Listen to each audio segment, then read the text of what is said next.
but it has become so complicated that really the person who does all the work and knows what's going on is Sarah Powinski, who's here with me. So if you need any detailed questions, she's here to answer them. So I'm going to sort of summarize what the Charleston County Medical Society School Health Committee does, the Docs Adopt program that Paul and I sort of cooked up with Dave Spurlock back in 2007, what has become the MUSC Boeing Center for Children's Wellness. And no, we don't work for Boeing and we don't build airplanes, but Boeing gave us the money to get this started and now continues to contribute about 20% of our budget. And a brand new program that's starting here in the city of Charleston called Handle with Care that has something to do with trauma and prevention of mental health problems. And then last, an American Academy of Pediatrics Suicide Prevention Ambassador program that we in South Carolina are involved with.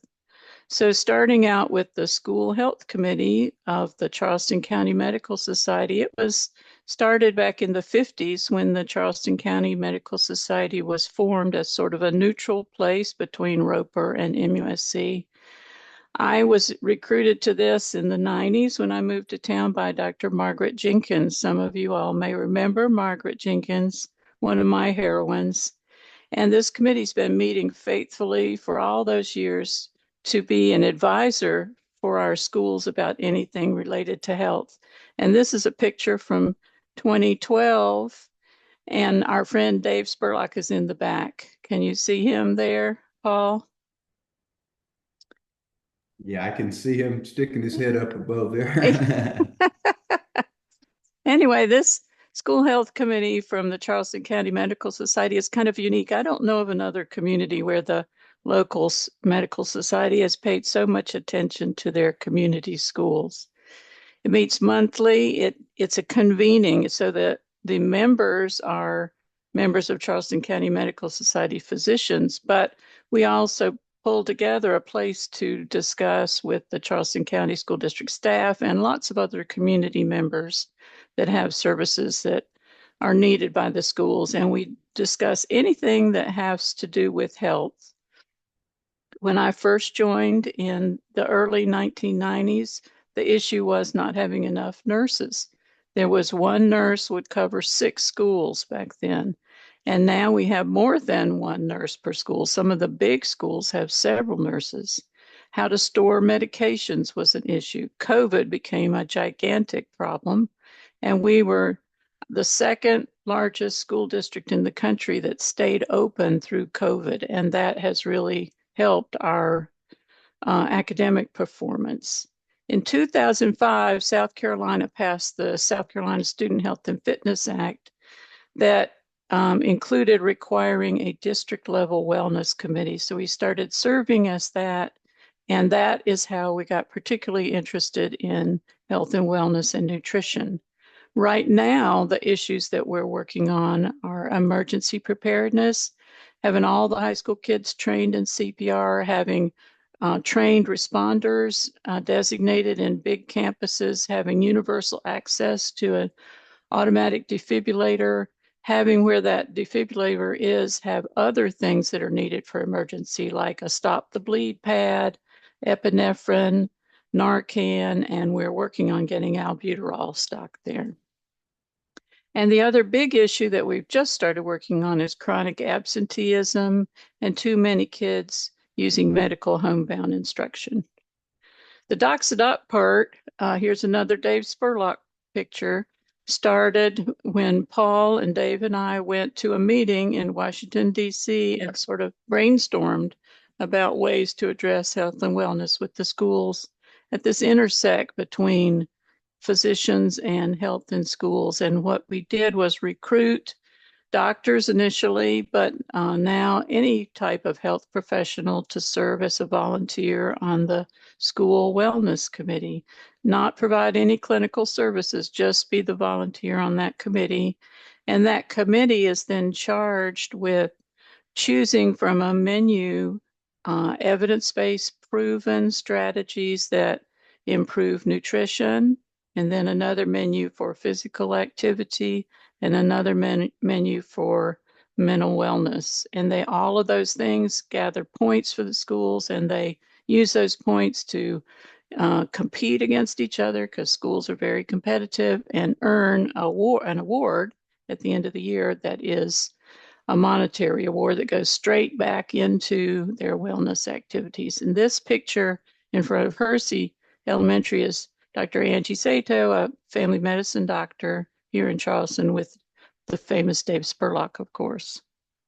All this came together in 2010 when the Boeing company came to town and wanted to support this effort and has been going ever since then. So that's amazing. 15 years all through COVID. The schools actually did more wellness work during COVID than before. And these are the results from the last year that I have data for, 23-24, where over half of our schools still 15 years later earned a wellness awards that totaled $33,100 going straight back to those wellness committees. 39 schools were adopted by a health professional. The winning school was Stono Park Elementary, located in West Ashley, and the Rising Star School, that means made the best improvement, was Charleston Progressive. But we have expanded. We were born in Charleston, but we are now in 20 districts around the state. Last year, 271 schools won a wellness award, thereby reaching 165,000 students. And there were 97 adopting health professionals, and the total wellness awards earned was $252,000. This is a picture of Stono Park Elementary getting their trophy. The top school gets to keep the trophy for a year, and it has the school's name engraved on it, and then they pass it off to the next winning school the next year, just like a football trophy. And here's the big check they earned. The top school also gets extra money on their monetary award. Last year, Stono Park Elementary was the rising star, and this year they set their all-time record. And they were adopted by these two doctors right here, who were pediatric residents at MUSC, who've now graduated, and we hope they carry their mission of working with schools to the communities where they've gone to practice. And this is Charleston Progressive. They were the Rising Star Award winner. They tripled their wellness points from 56 the year before to 189, which is amazing, which is the highest score they ever got in their last 13 years of participation. So that's one amazing thing about it is people are not getting tired of it and stopping, but they're continuing to do it. And then the next question is, well, does this work? Of course, we use evidence-based things that have been studied and proven to work, but proving that a program works in one school in California is not the same as whether it works in real life here in Charleston. So while we're not a research study, we look at our outcomes all the time. We always measure what's called process data. How many schools participate? How many points? Which strategies did they use? Which ones did they not use? We have focus groups at the end of every year to see how things are going and what we can improve. But we also sometimes look at the hard data. And this is back when we first started. I actually took my team out and measured fifth graders in Charleston County. Every year we would measure fifth graders. And over that time, those 10 years, we documented that there was a 30% decrease in the the percentage of kids that had obesity in the fifth grade. Since then, we've done a statewide evaluation working with the South Carolina Department of Education Power School data and also with the FitnessGram data, where schools measure their own students' BMI and other fitness measures. And we found improvement in student BMI. We found that kids with asthma who attended a participating school were 12% less likely to have to go to the emergency room for an asthma attack. We found improvement in education, in attendance, suspensions, expulsions, and high school graduation, because of course that's my hypothesis that a healthy kid is a better learner. And here's the really important thing to me is that all of these outcomes were the same depending, irregardless of school type. Title I schools may have had a different baseline where they started, but the improvement was the same as non-Title I schools, rural versus urban, the same way, which means that this is a great way to reach all kids to overcome disparities. And so that has been going great since 2007, but of course, the world doesn't stay the same. And what happened was COVID, right? Everybody remember that? And really, our kids were having a mental health crisis before COVID. But during COVID, everything got a lot worse. And so we were encouraged to extend our work to include something specific for mental health needs. We started that just in our hometown, Charleston County School District, in 2021. And what we did was built it on the foundation of wellness that I just um, described, because my philosophy is healthy eating, physical activity is an antidepressant. You don't just jump straight into Prozac. You get up, you have a healthy breakfast, you go to school, you get physical activity. So all of that is still at the bottom of what we do, but then we make it school centered using an existing coordination team, the MTSS team, multi-tiered systems of support. We add in screening to find a kid that's having problems before it gets overwhelming. Mental health prevention for all students, like there's strategies about how to name your feeling, name it and tame it, it's called. So if you're starting to feel anxious, you recognize that anxiety and then you have a strategy how to take care of it. And then groups for students that have some common need, but not enough to yet need individual treatment. And that's for substance abuse, trauma exposure, anxiety, and depression. We went out and found the community resources for that and brought them into the school. We don't do the programmatic work, we coordinate it. And then for those kids that need individual therapy, of course, there is the existing Charleston Dorchester Mental Health Services, which are great.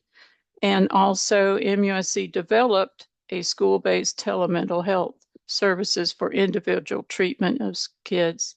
And lastly, this is not a static thing. We're adding things all the time. The thing that we're adding this year is a sensory garden, which was a project created by one of our schools that they shared with me. And so now we have a team, including a horticultural therapist, creating a manual to share with 12 other schools are putting in sensory gardens this year to see how it goes. And then lastly, I'm going to tell you about a really exciting new program that's starting here in Charleston next year.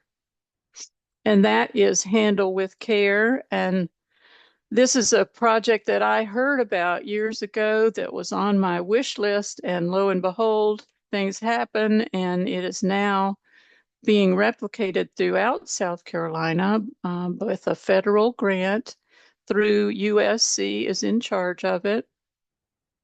And Charleston in the Low Country is chosen as the first place to try it. We've already had a meeting with the City of Charleston Police and the Sheriff's Office and Charleston County School District to discuss this. It's a program that was developed in West Virginia about 20 years ago because of their opioid problem. They have the worst opioid deaths in the country. And so their police there, their first responders, created this program and have been using it successfully, where if the first responders go to a home for anything that's a traumatic event, and basically the first responders coming to your home, there's something traumatic going on. And if there's a kid there in the home where that has happened, Then the first responders send a message to that kid's school that doesn't say anything about what happened. That's private, of course. It just says handle with care. So the school knows, and that message is sent before the openings of school day. So that school, when they arrive, they say, oh, uh, Paul Wieters had something happen at his home last night. Let's be careful with him. It doesn't mean they go up to him and say, what happened last night? Because that's sometimes traumatic to have to discuss it again. It just means that if he falls asleep at his desk that day, it's probably because he had a terrible night being up all night with the fire at his house. Or if there's a test in his classroom, they might say, are you prepared today or do you want to take this test tomorrow? Or if he has a behavior problem, they pull him into the guidance office and check on him in a little more detail. Every school will handle it differently, however fits their school. But it's just a way for us to wrap our arms around that kid and take care of him and try to prevent more mental health problems. And the last thing I want to mention is this project that the state of South Carolina chapter of the American Academy of Pediatrics is engaged in.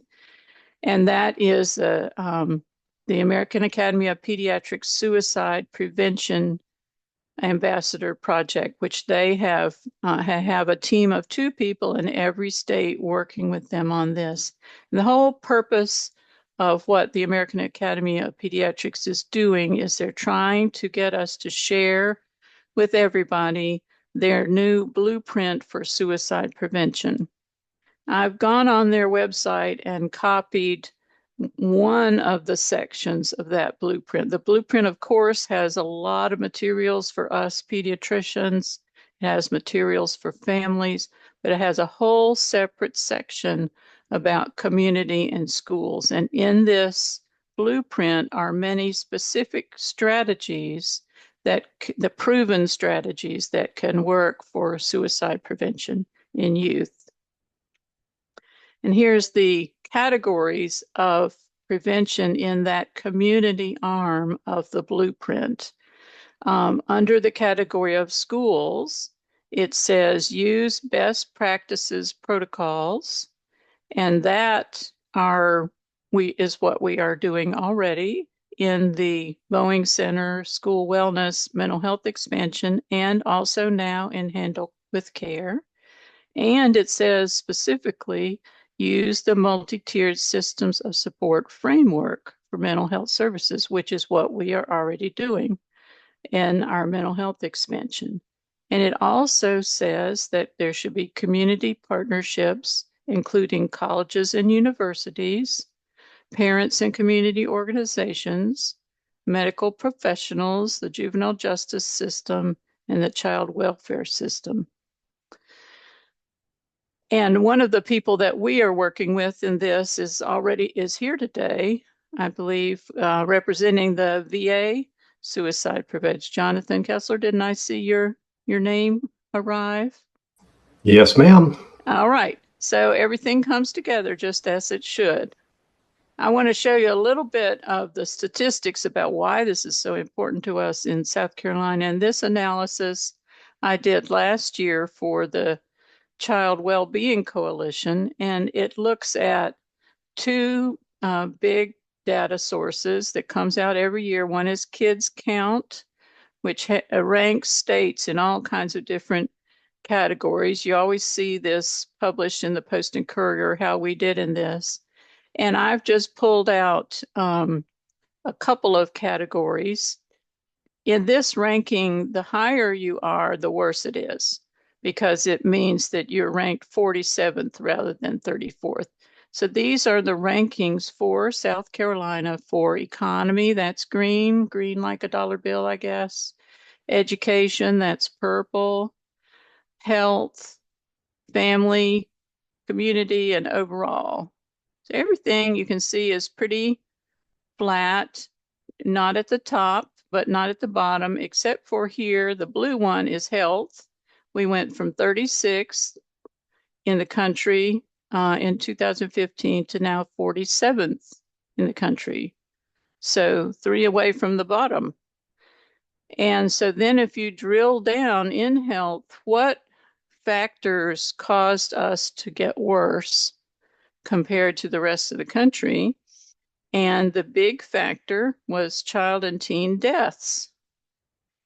And then there were other factors that got worse too. I pulled out all the factors that worsened compared to the rest of the country. Child and teen deaths, that was the worst. Child and teen overweight and obese, Black low birth weight babies, and Black infant mortality. In this category, child and teen deaths, if you drill down into that, the category that got worse was firearm-related deaths, half being suicide, half being not suicide, either accidental or some criminal activity. And here's another piece of data to add to that is from the South Carolina Health Assessment, and that I just pulled out one thing related to that is that pediatric firearm death in South Carolina is 78% higher than the national rate. And so a little bit, the final thing about the Suicide Prevention Ambassador Program that we are doing here in South Carolina with this small project, and that is what can we do as pediatricians is focus on patient education about reducing lethal methods by safe storage of firearms is what we are working on. Especially we pediatricians use an evidence-based type of education called Be Smart, where we educate parents about safe storage of firearms. And we are distributing trigger locks and handgun storage boxes and 988 stickers to put on the storage boxes and other places to be used when a pediatrician is providing the education, not only do the education and use the materials from Be Smart, but also give the parent some trigger locks or a storage box. And we have partnerships with National Alliance on Mental Health, American Foundation for Suicide Prevention, South Carolina Department of Education School Nursing, and that's about helping schools with using best practices strategies for protocols if there is a suicide or for prevention. And then, of course, Jonathan. And if you want more information about what we do, it's all available at the website and in our annual report. Any questions? Any questions for Dr. Key? Anyone?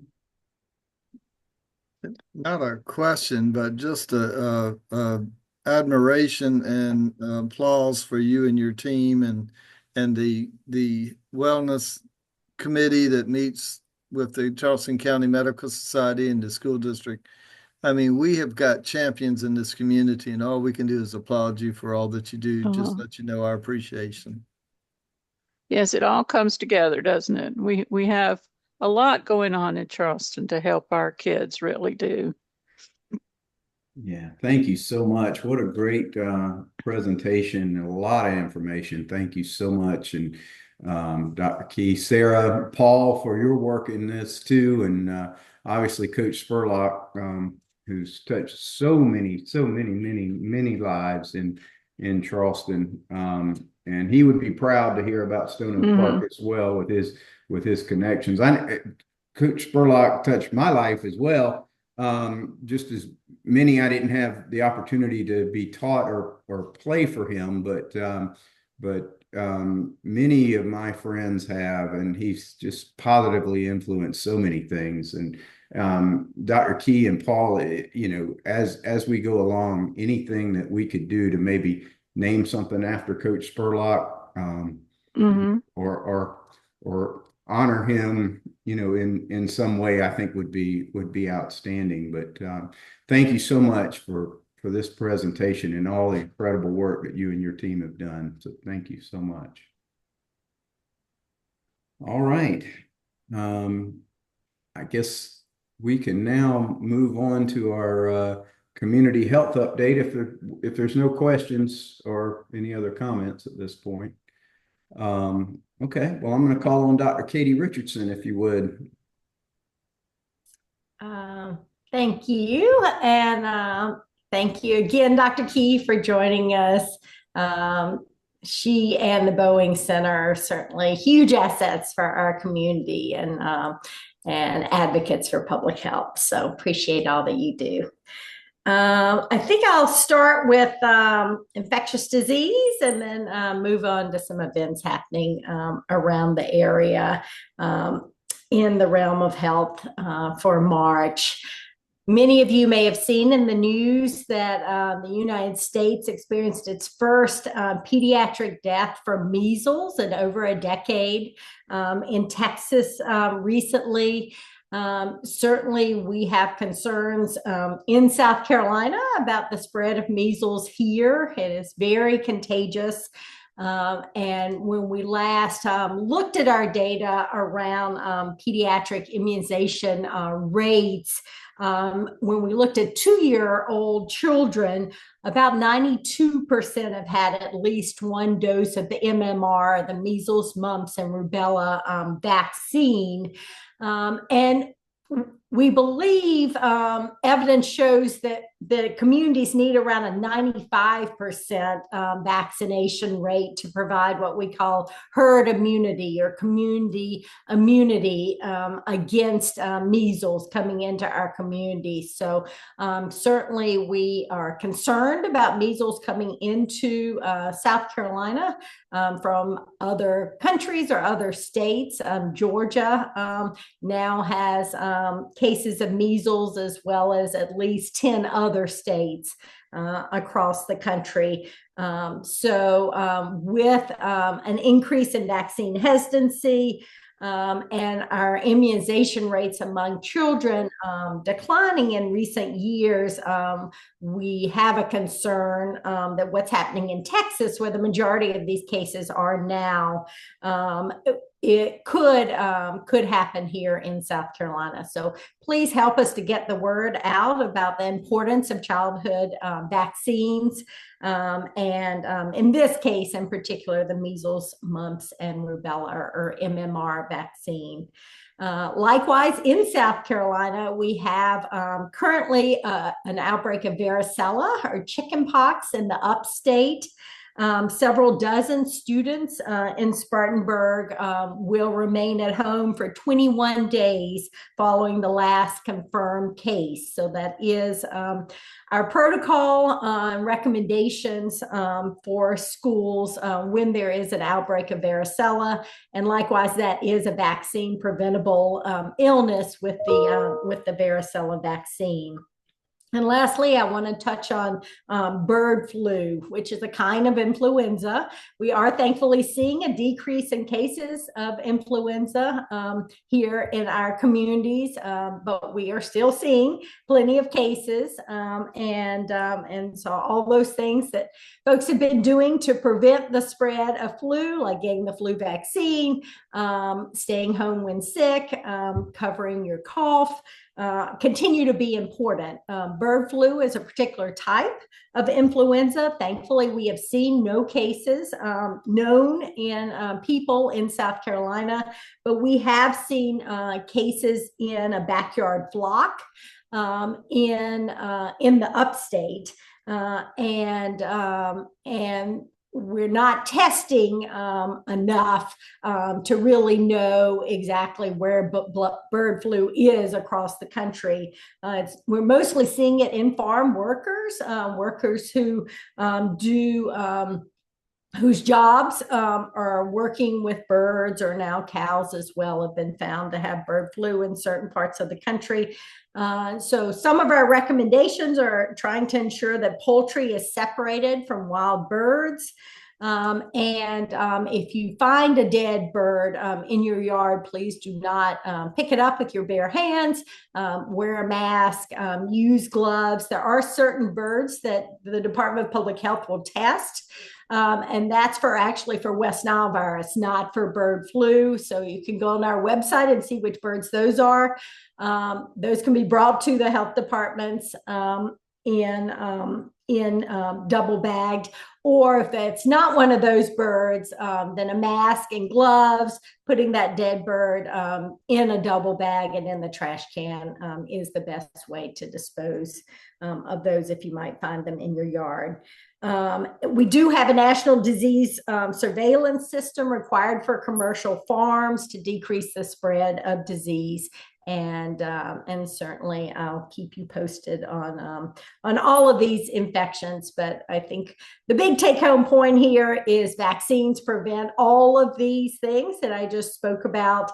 And so please ensure that you're up to date, as well as your families and those you care about in your communities. I want to just finish up with talking about a few health fairs and other health events coming up this month. On March the 8th, Charleston Black Expo will be happening at the Charleston Convention Center. DPH and other partners will be there providing education, as well as distributing naloxone and other health supplies. Department of Public Health will be testing for STIs and HIV at the College of Charleston on March the 19th.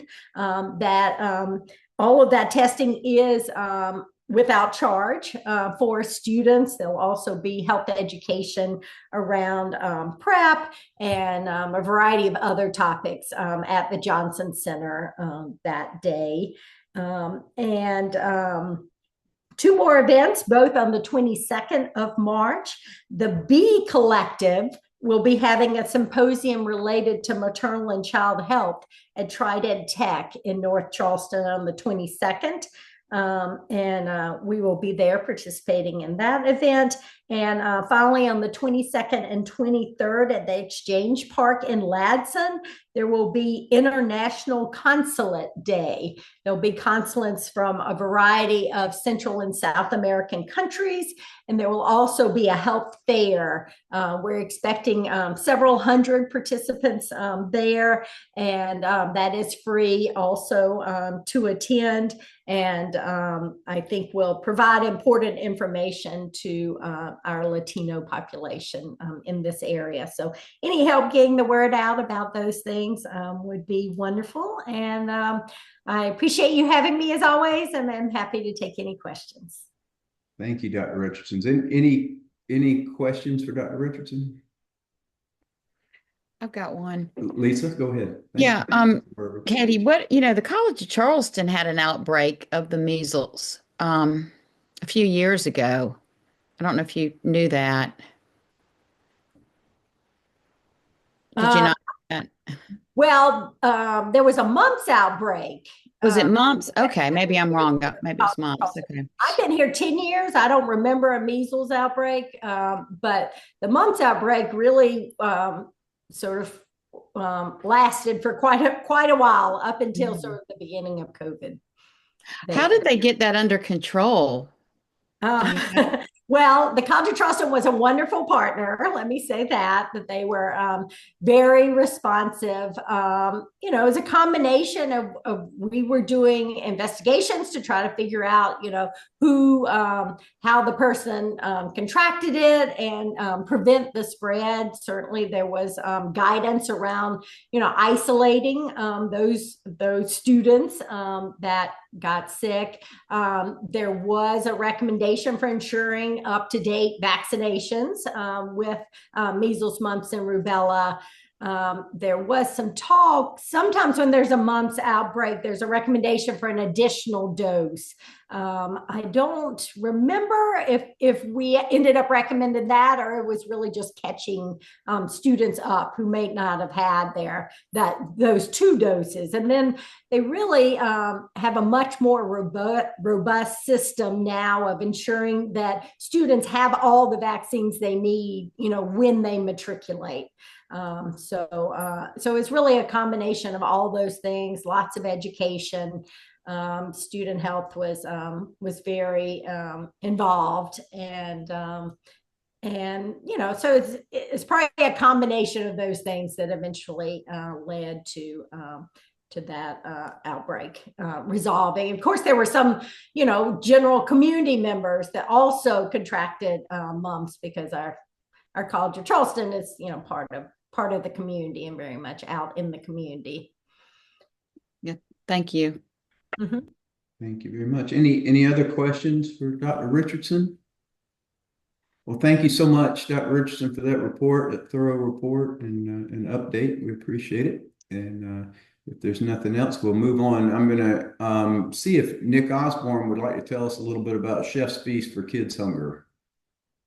Yeah, thanks ever so much, Kevin. And Paul, thank you ever so much for sharing the information and sharing the video with everyone. As some of you probably know, we have our annual event each year that takes place in February, Chef's Feast, and it's really focusing on drawing attention to issues of childhood hunger in the communities where we work. So it was another great event. It brought our community together a couple of Sundays ago. Also brings our chefs together as well. So we had about 34 chefs that joined the event, all showcasing a whole variety of different foods. Again, how that connects into issues of hunger and nutrition. And we had over 500 members of our community joining the event as well. So as always, it was a great event. It was a great coming together of the community. And again, as I said, an opportunity to raise awareness, but also raise the necessary funding and resources that helps support our childhood hunger programs as well. So thank you to everyone that was involved or was able to share some of the information related to it. And again, as I said, it was a great event, and we look forward to doing it again next year as well. Great. Thank you so much, Nick. Appreciate all the work you do over there at Low Country Food Bank. Thank you. All right. And I'll call on Jennifer Brush if she wants to tell us a little bit about the mental health conference coming up in July and some information in there. Yeah, thank you. Good morning, everyone. That was actually the last thing on my list, but I'll start with that. Yeah, we're revving up for the conference in July. It is July 30th through August 1st at the Gilliard Auditorium. Oh, thank you, Paul. One of our biggest helpers in marketing. But anyway, yeah, we got some great speakers again. It's going to be offered virtually or in person. And yeah, Paul's got this information. I can also send another link to the website page. But in adding to what Dr. Key was saying, and thank you again, Dr. Key, for all that you all do. We've been great partners with y'all for many years and hope to continue to do that. I was going to throw a lot of resources into the chat. Because the Department of Mental Health has a whole Office of Suicide Prevention and lots of even printable resources. You guys can print out lots of things for your offices or agencies. So I will do that before the end of the meeting. But just wanted to remind people too, we have self-help questionnaires, but one for kids and one for adults that you can fill out. I think we're the only ones in the country that have one for kids, and it will be answered by a counselor within 24 hours. If somebody's just wanting to see if they need help and they don't really want to reach out to one of the crisis lines. So I'll throw all that in there and you can poke around. Lots of good information about suicide and resources of where to get help. And for us right now, we're going through an accreditation for our 988 call center, our mobile crisis statewide call center, and our mobile crisis team. So as you can imagine, if anybody's gone through accreditations before, it's a lot of things. But we're looking forward to hopefully passing. 988 so fresh. We'll see how we goes. But there's a lot of guidelines and everything to run a 988 center. So we're excited. But at this point in time, I think we have helped about 15,300 some people who've called the 988 line. And I know that I do get asked about the veterans line by Jonathan, and those numbers are high. And I'd have to send you the most recent thing we have, but a lot of people do utilize the veterans line as well. But our mobile crisis call center, still, we take 3,000 calls a month. Probably about 40% of those are actually crisis calls. So there are lots of resources out there for people to get help and and we're just here staying busy and working with all our partners here on this call pretty much to try to take care of kids and families and adults in our community. So thank you. Great. Thank you, Jennifer. Appreciate that, Jennifer Brush. Paul? Kevin, I just want to ask Jennifer and Katie, either one. There was something in the paper about some more legislation at the state level about now behavioral management or behavioral services department. How does public health and all that that's going on, how's that potentially going to shake out? Do we know? I'll let Jennifer speak to the actual bill, because this year does not include the Department of Public Health. So last year's bill, which did not pass, was combining 7 agencies. I think the current one is combining 3, including DAODAS, DMH, and disabilities, I believe. And we don't really know how, first of all, whether it will pass, and if it passes, certainly Department of Public Health will continue to partner, with that combined agency as we do with the 3 separate agencies currently. Yeah, and I'll just add to that. Yeah, Katie's right. It's likely it'll be a 3 agency combination. The S2 bill is back, so it is DDSN, DAODAS, and mental health. We'll have to wait and see. There's different versions in the House and the Senate, but I'm pretty sure we'll be combined with somebody this time. So, I think it'll be good. Hopefully, it's when people ask, what do I think about combining the agencies? Of course, I think working together and being more efficient to help patients maneuver our systems is the best thing we can do for our communities. But really, that work does fall right here in our communities. You can combine agencies all you want in Columbia, but we have to work together in our own communities, which fortunately for us, we do a pretty good job here in Charleston and Dorchester and Berkeley counties, but always work to be done there. So we'll see what happens, and it should be an interesting year. Thank you. Very good. Well, thank you, Jennifer Brush. Any other questions for Jennifer? Well, thank you for all your work you do with the Department of Mental Health, all the great work. Thank you so much. Appreciate that. And I see Angela Johnson on here. I know you don't have your camera on. I didn't know if you wanted to speak to us just a minute about the Community Health Needs Assessment, Angela.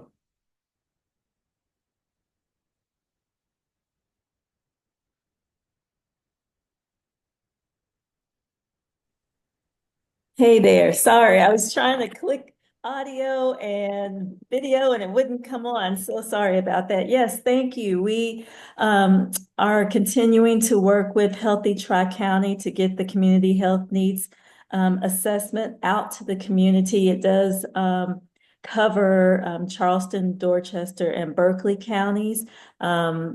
We are putting significant focus on trying to connect with underserved populations in our community to make sure that we have their voices represented as well.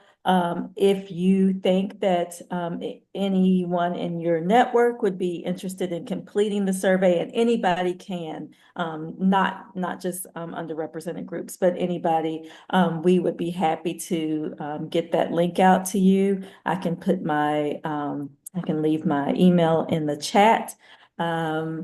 But yes, it will continue to go on at least through the end of April. So just let me know if that is a possibility, if you would like to have your group participate. We also do focus groups. And if you think that your group, the organization that you serve would be able to do a focus group, we would like to meet with you regarding that as well.